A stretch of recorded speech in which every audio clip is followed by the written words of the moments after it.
Is sponsored by VOA Southeast. Faith Time is our weekly conversation on matters of faith, and joining us this morning is Dr. Joe Savage with Roads of Hope. Lent is underway, and for a lot of Christians, that's a time of giving something up. We talk about the biblical story that created Lent, which is 40 days, not counting Sundays. Okay, so 40 is significant in the Bible. And one of the stories, one of the major stories that we see is the story of Jesus going into the desert for 40 days. And we see that story recorded 3 different times there in the New Testament. And for instance, one of those that we look at here maybe today is Matthew chapter 4. And the idea being that before Jesus began his ministry, he was led into the desert of all things to be tempted by Satan for 40 days. And that's how come we have this same in the season of Lent. 40 days is significant. It precedes something significant, which would be, of course, Easter Sunday and the resurrection of Christ. So what can we learn from Christ resisting the devil's temptations? Oh, gosh. Chad, there's so many different lessons that we could really learn in and through the story. A few that comes to my mind just to kind of highlight is one, that the scripture says that that Jesus was led into the desert to be tempted by the evil one, or Satan, which is very, very interesting. And I think for all of us, I started to think, how does that apply to my life here today?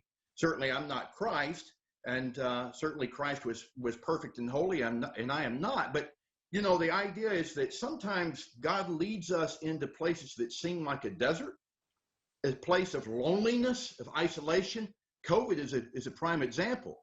And instead of seeing life through the lens of, oh my gosh, I'm by myself, I'm lonely, I'm, the struggle, I want to get out of this place, sometimes God puts us in those places in order for him to do a significant work deep within our own lives, wanting to speak to us. And that's really what the season of Lent is.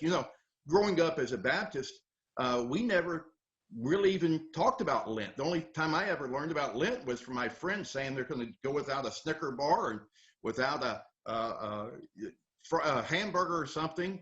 And it sounded more like a diet plan instead of something, a spiritual journey. And that's the whole idea of Lent, and the whole idea of this story that we see here in Matthew 4, which takes us to our second part of maybe a second lesson we can learn is, in times of isolation and loneliness, oftentimes we get tempted, to start feeling sorry for ourselves, or to feel like, well, I shouldn't be in this place. I should be having that. I should have what they have. I don't need to be here. Why am I not getting this? Why has life have to be so hard for me? And oftentimes we start, just feeling consumed. And what we see in this scripture, Matthew 4, Satan tempts Jesus 3 times.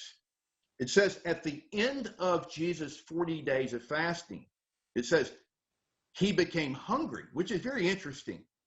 And so when he became hungry is when Satan said, hey, Jesus, here's a piece of bread. And he was showing him a rock that looked like bread. Here's bread. You can turn this to bread. You can eat this. You can consume this. And Jesus didn't give in. And the short of it is he starts offering Jesus what he thinks Jesus wants or needs. And that's the same thing that Satan comes to us today, and temptation in the world comes to us saying, hey, you need this. You should have this. This will make you better. This will make you feel better. And those are the temptations to try to fill ourselves with things of the world. That's Dr. Joe Savage with Roads of Hope. We thank him for joining us for this edition of Faith Time. And News 5 this morning will continue after the break.